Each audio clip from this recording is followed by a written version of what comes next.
live from his truck.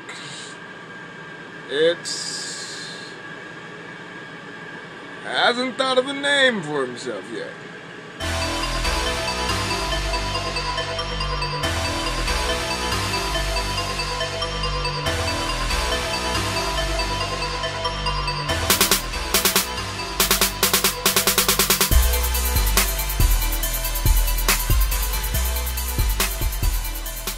So people, just want to do a quick video to show that trucking is not always interstate driving. This is where the real fun comes in. Oh. You got a 2-lane road, no shoulders. So on your curves, you really got to watch your trailer and make sure you clear it. This is not uncommon. And it's not just gonna be for a little while. You may be like I've did about 40 miles on a 2-lane road. So just when you're in school practicing, just know that you're practicing there for a reason, because when you're out here, you're not always going to be on the interstate. 2-lane roads.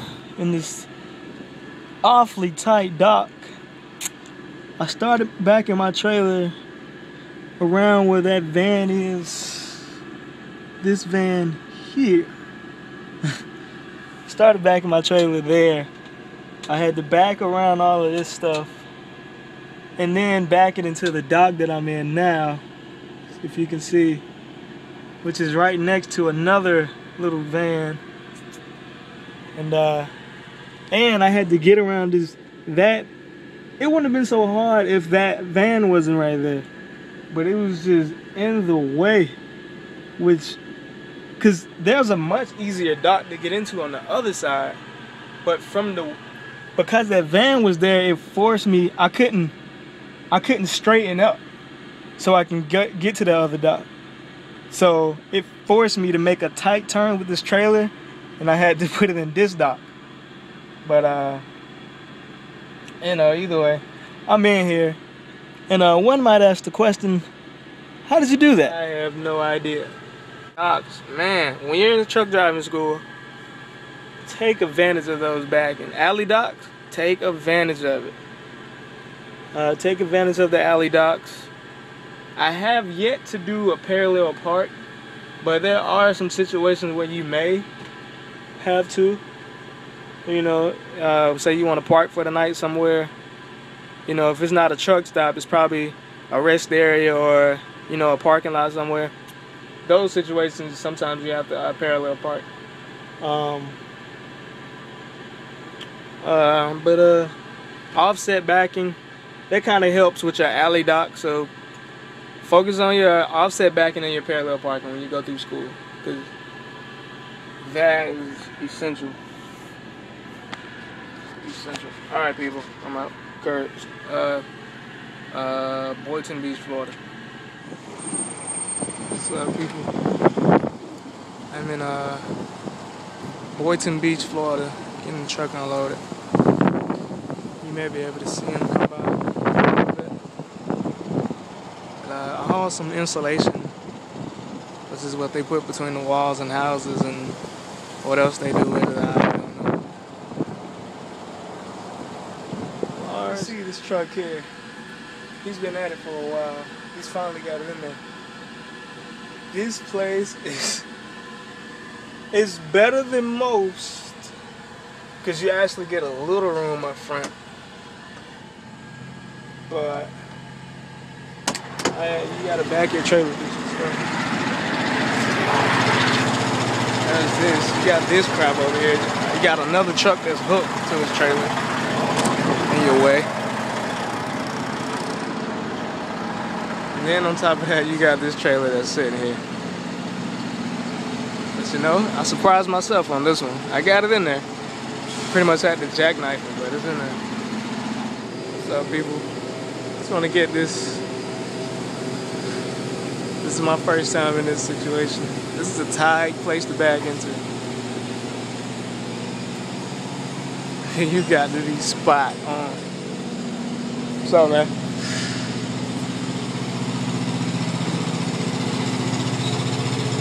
But it's there though. And you doing people's curb. Just want to show y'all a little scenario. I'm at the truck stop here. Just scanned in some paperwork and got a scale ticket for the new. The crazy thing is, I already went through a scale today. Like I went through a weigh station today, and I made it through. But basically, they just had the green light on the scale, so everybody was just rolling through the scale. But but it was people in the building, so I think they was looking at my weight. They was just letting me go anyway, because everything's legal, but your trailer, your steer can't be over 12,000. It's 1160, so I'm good there. Your drive axles can't be over 34,000. I'm 29, so I'm good there. Your trailer axle can't be over 34,000. I'm 34.8. So that's probably why they let me through at the scale. They didn't cause a big deal over that. But I'm still gonna fix it right now, and I'm gonna show y'all. Basically, each hole in your tandem, when you slide your tandem, each hole is, I think, 250 pounds. So if I slide 250, 500, 750, then 1,000, I'll slide it 3 spaces, and I should be good. If they let me go over this, anything else, I should be alright. So and if it's a problem, I'll fix it. But I'm just gonna slide it up a little bit, a couple spaces, and hit the road, man. And you can't be over 80,000 pounds, so that's another biggie. And that's probably another reason why they let me go. Everything's legal. My trailer, is 800 pounds over, but overall I'm legal. So but as long as overall you're legal. And then on top of that,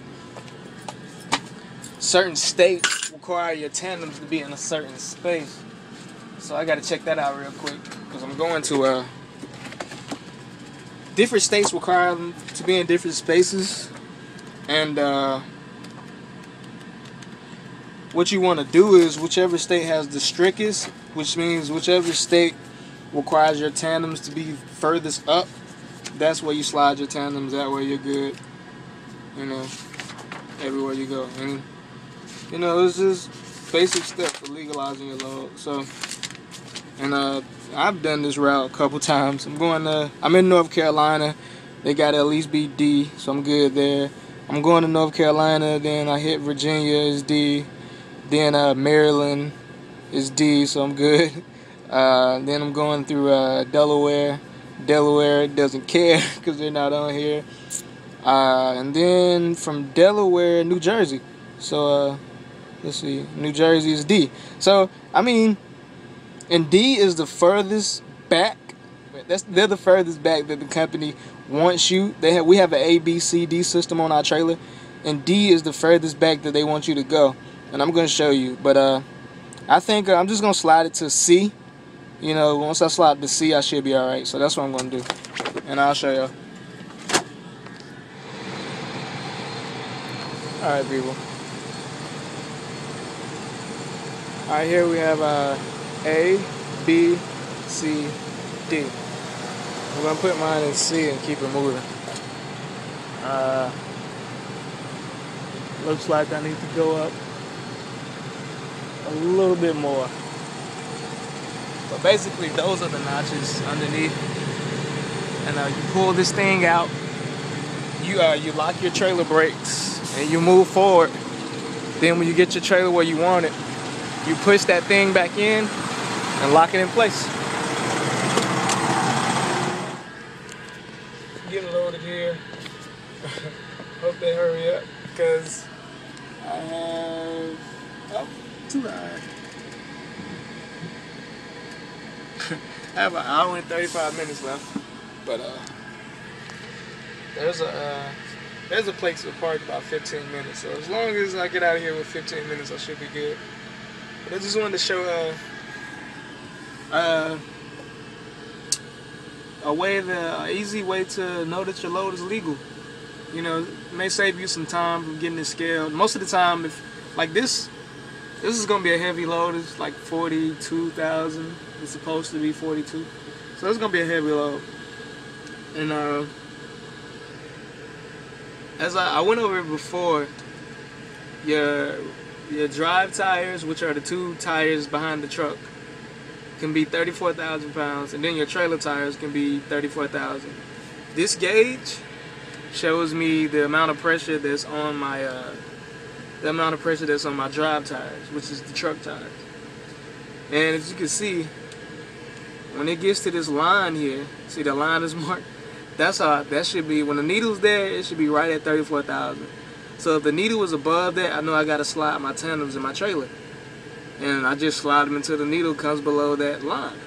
And you should be good. Still, you want to scale it. You know, you want to scale it just to make sure.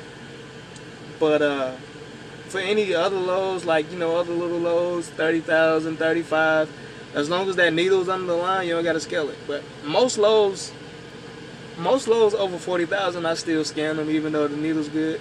I mean, I still scale them. I still scale them and, you know. But yeah, all right. And most heavy places, they have a scale before you leave, but then a lot of them don't. So that's me. Just a little tip, you know, get a heavy trailer. If you don't have that line, luckily I already had that line marked. In the truck, if you get an old truck, it might already be marked. But if you get a new truck, it may not. So if you have this gauge, get a heavy trailer. If you got a heavy trailer, and you scale it, and your drives are like right at 34 or a little bit under 34, draw a line. You know, that way you know. In the future, it'll save you money. The company reimburse you for scale tickets, but you know, it can save you money out of your pocket and save you time. You won't have to scale every load like a lot of people do. All right.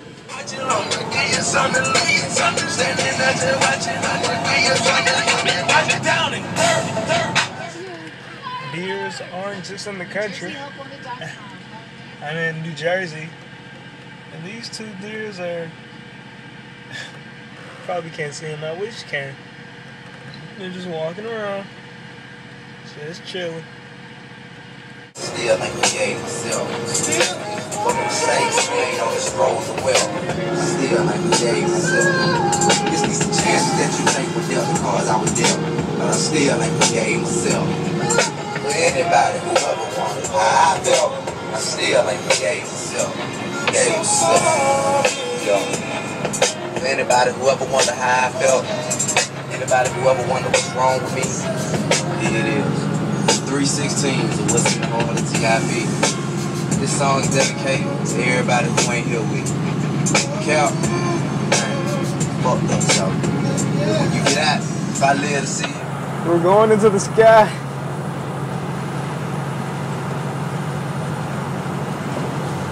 Up, up, up, up, up.